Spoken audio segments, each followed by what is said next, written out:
Welcome to the Secrets to Mindful Health, where we explore the hidden truths of wellness in all its forms.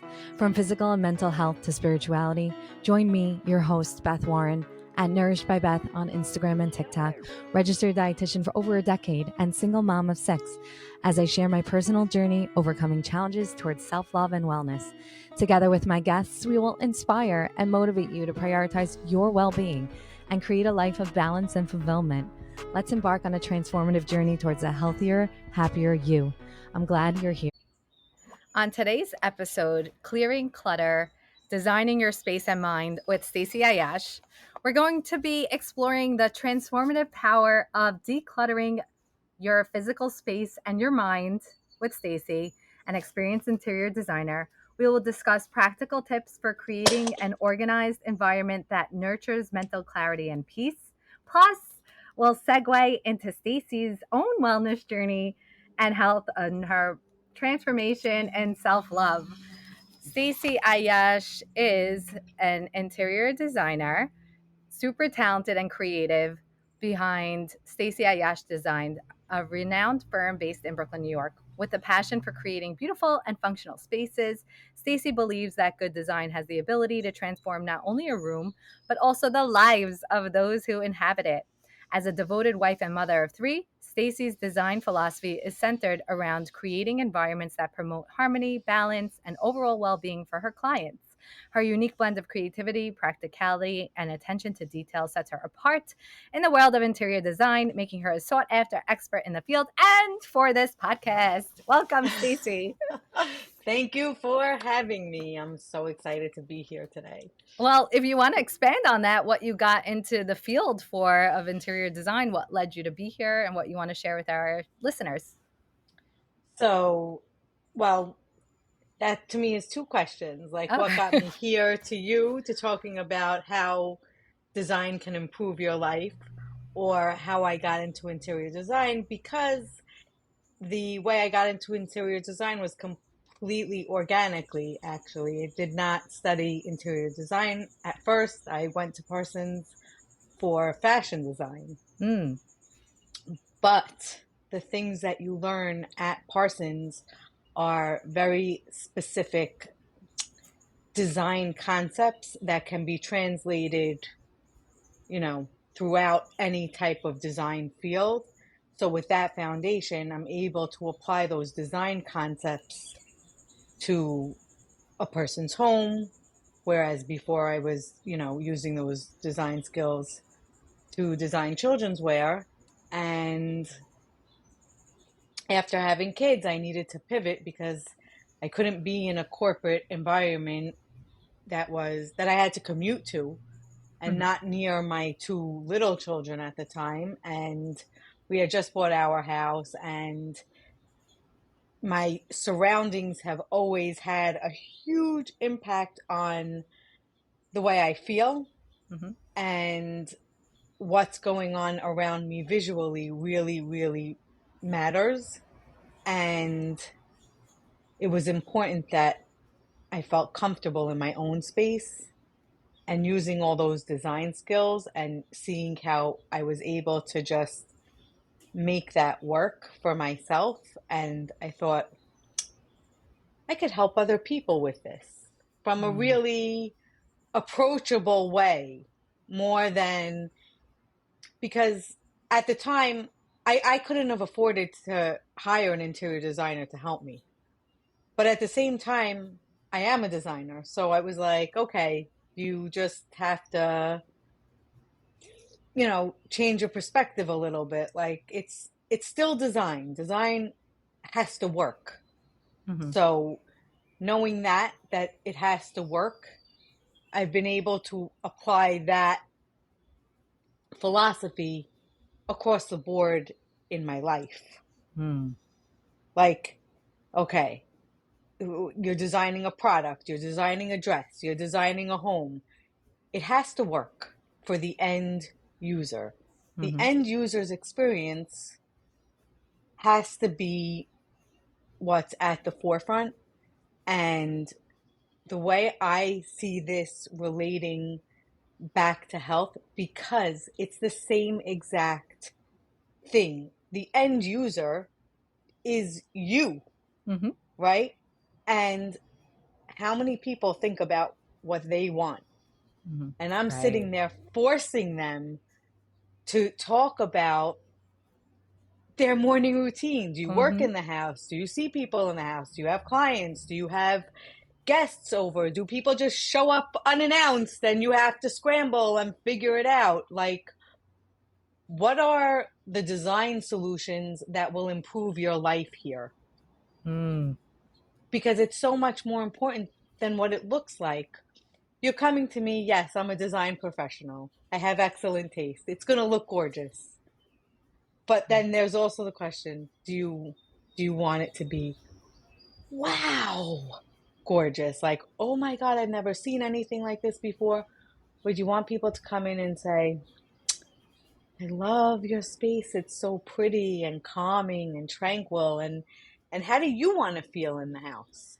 How do you want to feel in your space? Because, okay, you might be looking at a gray wall, but that gray wall might be very soothing to you. And that's exactly what you asked me for. I love that piece of this, because that's what I always try to help people recognize they need to feel or should feel, and they don't know it of themselves. They don't know what they feel. They don't know to stop and feel.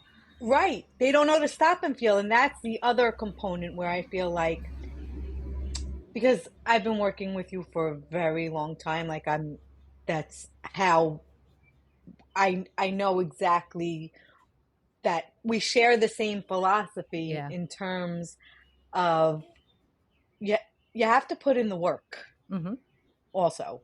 So like you have to go through the process and the ups and downs of it, and as you tweak it along the way to make it better, and to make it better for the person who hired me, but also for myself, because I have to remind myself, I have to take care of myself.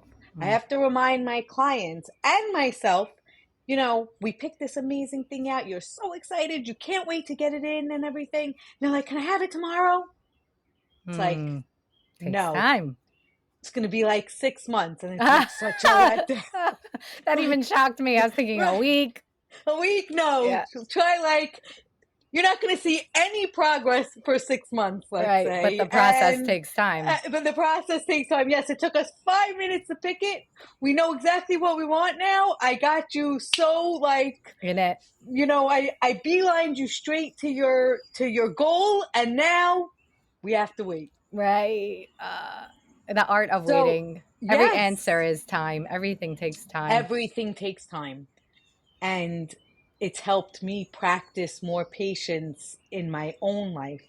Because if I'm going to sit there and tell my clients, listen, patience is a virtue, and you really have to like, and I really mean it. I mean, I say it to just for the laugh factor, because I have to ease the situation. Right. If I'm like, there are cases where I'm telling them like, your bathtub is not coming for 6 months. Oh, and it's going to hold up the plumber. Yeah. And the rest of the job until it gets here. I'm just using an example. I mean, in that case, I choose a different bathtub probably, but something that can't be just replaced. You know? But and isn't it the fact how then it's so much more worth it at the end when you have exactly what you wanted, the way you planned it. You took the time. And when I can get them over that part of it and get them to practice the patience, because it's going to be worth it. And I applied this exact philosophy to my weight loss journey. That I don't care how long it takes. I'm just going to stay focused. And if the only thing I could be consistent about is my brain setting, even if I don't eat good, even if I'm not exercising yet, even if I'm not doing things that are healthy for, you know, my journey, that if it's not going to get me to my goal, I have to figure it out as I go along. And being able to apply the things that I've learned just from being a designer and getting older, of course, always helps, because there's wisdom with that age, and just do it better than you did the day before. Yes. I love having guests like you on my podcast, and why I choose guests like you and you on my podcast, because I know that we are always open to seeing Mm-hmm. more than what's right in front of us. And I think also when you have a passion in what you do, it then rewards you back in hitting you a certain way, because you're giving so much, you're also taking in. And Mm-hmm. then, like you said, the best scenarios when then you take in whatever you do and then apply it to your own life in other ways, which, Mm-hmm. like you said, we share very similarly, me as a dietitian in practice. So I love that. But I'm just wondering more, the earlier piece you were sharing about when people should feel, what do they want about their place? Like, how do they want to feel in their place or Right. How do in you want this room? exactly? Because so often we neglect ourselves. We're not thinking about us first, our kids, our families, our work, my clients, and I'm last on that list. And then when you phrase it to them that way, like, I don't care how you want it to look, because it's going to look however you want. It's going to completely, it's going to be your style. It's going to reflect your style. And you might not be able to tell me what your style is, but you can tell me what you want to feel. Hmm. I want to walk into my bedroom. I want to feel calm and serene.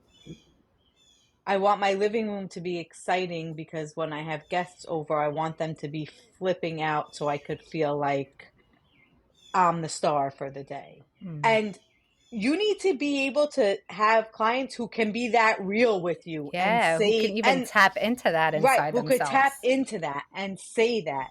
Well, I want my guests to be wowed in my living room, but I don't care if my den is always a mess and my kids are in there. I'll just shut the door and ignore it. Hmm. Just Yeah, give them things that are going to be good. That I want it to look great, but I don't want to have to hold my breath every time someone goes in there. right.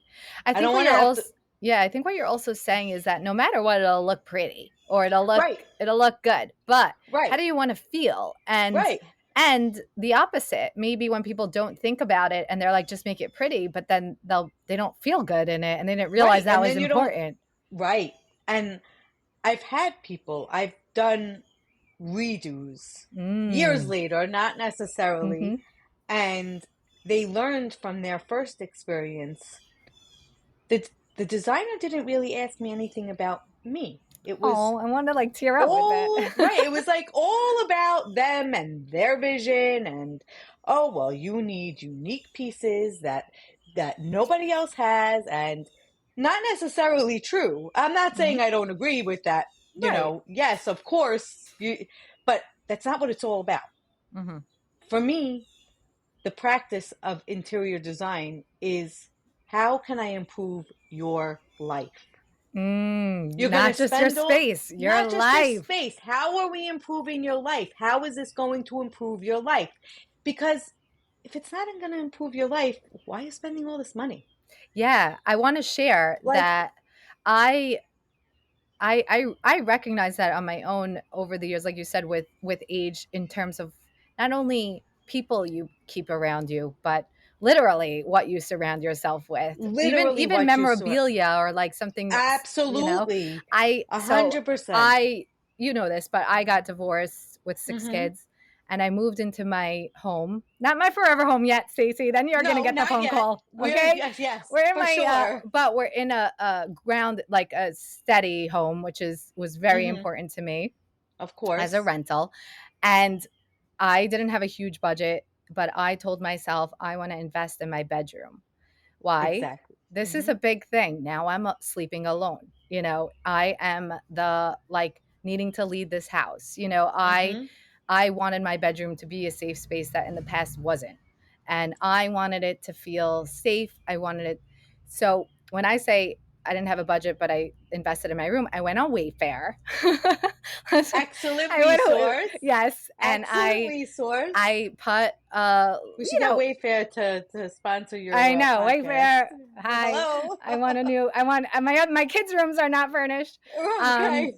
So I got, a good bed. I never had a bed. And that was also a journey. I thought first I wanted a king, like, oh, a whole king bed to myself. And then I Mm-hmm. noticed I was crumpling onto one side. And I was like, this is Mm-hmm. so sad. Give me a queen. So I, Right. I gave back that bed. I got a queen. And it was perfect. It was a nice amount of space. So I'm just saying it was a journey to even feel Mm-hmm. what I wanted or To even feel what felt right. exactly to figure out. Mm-hmm. Yeah, and then I So even then felt the home goods. I feel home goods like a beast. I can't walk in there. Or sometimes I browse without a cart. By the way, I'll stack a ton of things in my arms, but that's what I do. I've tried that trick. It doesn't work. it And now doesn't I work. just get a cart.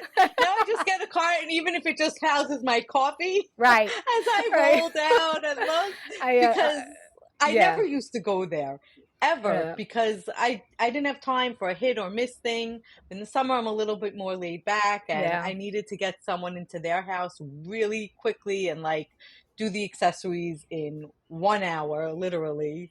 So So you had I a field went day at Home there, Goods. a field day. It's the They couldn't best. believe how much I spent at Home Goods. Yeah. Oh my God. The client was like, "What?" Yeah. So one thing I'm like a sucker for, any sign I was good with my color scheme that I had in Mm-hmm. mind. And so any gold, if you find, you could pick this up for me too. On any gold mantra sign that's in gold Okay. and white, I grab because Okay. also you never find it again and you always regret it. You never find So them, and I love those so mantras. I have like a big mirror and I put these mantra signs on it. And during Mm-hmm. that time in my life, that was very important. It was like she believed she could, so she did. And it was she Right. created a life she loved. I have all these Exactly. literally gold and white signs around my gold mirror. And And it's very special to me. And it made me feel mm-hmm. safe and it made me feel like independent and empowered. And it's like, okay, to some people, it's And like, that's let's how you want relax. to That's your feel it. No, bedroom. Yeah. that's how But you want to feel in your home. I yeah. want to feel powerful. I want to feel creative. I want to feel safe. Yeah. These are things that, you know, you're a strong girl boss and you should feel those Yeah, things. and like in your most intimate places, like in your Exactly. privacy of even Exactly. for In the yourself. privacy, even for yourself. Exactly. What are your nighttime routines? That Hmm. interferes in how we do your bathroom. Like I said, it all comes down to life improvement, and I feel like in that way we have always been in sync Yeah. because you kept telling me you have to take care of yourself. You have to take care of yourself. And I'm like, I don't even know what that means. Right. Right. And I Yes. always say that. Okay. I get a manicure. I do my hair. I take care of myself. But cooking for yourself, feeding Mm-hmm. yourself, the things that you want to eat, not that, I don't make healthy dinners or anything. Like I saw your story last night with the Spanac and everything. Yeah. And that's my favorite, but my kids hate that. Right. Right. There has to be a So, balance. I right. made So there the has rice to and be a, lentils and only two right. ate it. It's Right.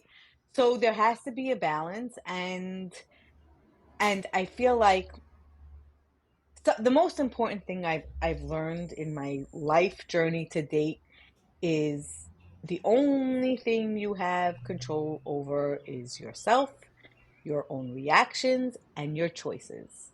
mm, And you have to choose yourself every day, even if you have to remind yourself, hey, hi, like, okay, I've gone on this weight loss journey. I've lost 50 pounds. Awesome. Now I have to maintain that.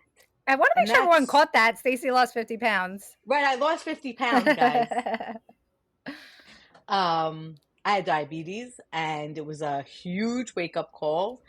And like I said, I had already been determined on this journey to not give up. That I was, Mm, and I kept falling off the horse yeah. every time because I would succumb to my emotional eating and I would succumb to just being in a rush and just starving and and just wanting something good and yummy and not worrying about that because it probably comforted me and I wasn't taking care of myself. I Mm, wasn't being patient. I was doing everything that I tell my clients not to do. And it's like, mm, okay, there's a disconnect here, and I'm a big believer in just keep it real. Honest. Keep it real, right? Just keep it real. Like, and I don't want to come in and like sound like I'm making excuses every time. I don't want to be a victim of my circumstance. I'm in control here. Right. And I made the life-changing decision to have sleeve surgery after years of trying to be on the Beth Warren plan, which worked in my brain, but at that point, I physically couldn't lose that kind of weight without any help.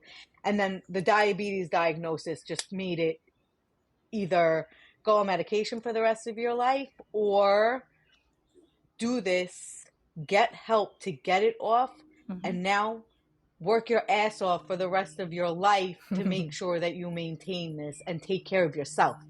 Because I made myself videos of when I was heavy and miserable, and I said, don't screw this up. Don't do that to us. Right. Because you're miserable. Your most important thing for me anyway is I like to be able to get dressed quickly. I'm always rushing, and if nothing in your closet fits, it takes forever. And on top of it, you're left with a whole pile of clothing that has to go back. You gotta hang it back up. Right, you have to hang it back up. So now It's just if you weren't affecting late your quality of life. Yeah, exactly. everything was affected. So it interferes in my quality of life. I built this beautiful closet for myself that I knew I needed. Stunning. Yeah, I knew I needed this amazing closet, right? Because I needed to take care of myself and have a dressing room. Right. And then I can't fit into anything in that closet. It was the most depressing feeling on earth. And then when the doctor was like, you're no longer in the pre-diabetic range, you have diabetes. Scary. I think what we're saying here, though, is you always had the mindset. You work so strongly on your mind. If anything, first of all, nothing is not worth it in the area of wellness, meaning you didn't, let's say, waste time on that, because I feel like it was like your steadfast. No, I didn't waste time. I'm saying. No, of course. That's what I'm saying, because your steadfast determination and all that work on your mind helped you in your journey, and then post-surgery is what you're saying. Right. So now post-surgery, at first you can't eat. You automatically just lose weight. To them, I was like the perfect candidate. I only had 50 pounds to lose, which is, as far as weight-wise, like you needed I wasn't heavy enough to really qualify for the surgery. You needed a second health issue, which the diabetes was. And I lost my train of thought of like my point. You were saying that you needed both to do the 50. You had to first. You couldn't eat. Exactly. I couldn't. Yeah. So So afterwards, you can't eat. You need to get in a certain amount of protein, or your hair starts falling out, and which it did. So, and then you have to learn how to eat again. You have to teach yourself. yourself. This is how I'm going to want to teach yourself how to eat again. And I've always been consistent with Pilates once a week. Over the course of the whole entire journey, I've always been active and very fit. And now when I go to Pilates class, the thing that I can see the definition in my muscles that was there from before, because obviously I didn't do that in a year. But now that I can see it, it's motivating me to come back tomorrow. My performance is better here. It's working. Oh, I see. You're seeing your progress. You're saying I see this clearly. Oblique muscle. Yeah, right. Something's moving. And then balancing that with 90-10. Okay. For the most part, I'm not eating tremendous amounts of food, and that was always, portion control has always been an issue for me. It's an issue for everyone in my family. And sorry guys, but it is. And seeing how much less food I need to be satisfied allows me to balance with a cheat, like of a 3 bites. You learned how of to a mindfully treat yourself, which is another episode exactly. on the I've podcast. learned how to mindfully treat myself. I think you tapped into your mindful eating mechanisms because of all your education you've learned in the nutrition world, and you were able to then implement it because then you saw the progress and the cycle started turning the other way. Exactly. But I wanted to ask you about decluttering your spaces, like how that enhances your mood. Sometimes I lay in my bed and I stare at my closet bulging out, and I'm like, I need to get rid of 50 things right now. And like, you should. And what's that about? And why is our space like cluttering? I don't know. It clutters your mind. It really does. It clutters. A cluttered space clutters your mind. When I go into someone's house and there's 8,000 tchotchkes all over the place, and even if they have sentimental value, I'm like, let it go. We got to narrow this down. You know what? I have a perfect example of how, like, one of my clients achieved this. She has this gorgeous doll collection. It can literally be displayed all the time. It's like going into a doll museum. It's the most unbelievable thing I've ever seen. Once a year, she takes it all out, displays it, this year in her gorgeous dining room because it's finished. And you walk through this doll emporium and like this excitement builds, and then she puts them away all packed up, and they have their own closet, so they're out of the way. They're not all, my point is that like things in doses work. You're having company, you're having a party, you're going to have excess out. But if you really need to clear your mind, you don't want a ton of crap all over. Like, you leave the Windex on the table and the paper towels, and then next to that you have your fruit, and then next to that you have all the bags you brought in. It's just clutter, and it does something to our brains and just changes your mood. Yeah, I see that. And with that change of mood, sometimes you're just like, everything sucks. Yeah. I think what also we're saying is when you mentioned about sometimes people do a redo, we were a little bit referencing it in a different way, but isn't it cool sometimes to see the evolution like of your life, like actually like being open to wanting to change up the space, like a feeling comes and like embrace it, go with it. Yep, go with it. I've been moving furniture around since I'm 4 years old. I literally Also, even working with your same stuff, just sort of moving it. Yes, just moving it around. I love that. And repurposing it. And whenever someone tells me like I can't do anything really, but you can clean up. Yep. And you could paint the walls white. Oh. Because the lack of color allows you to be flexible and bring whatever colors in you want anytime you need a change. That's smart. That's very smart. I felt that. You could also do it black, but most people are too scared to do that. But if you want the drama, room. Okay. Then you should have one because they are the most calming, serene. Wow, rooms. I want to try that. In my dream house coming up, Stacy. All right, I want to thank you so much for coming on. Let's leave everyone with a tip.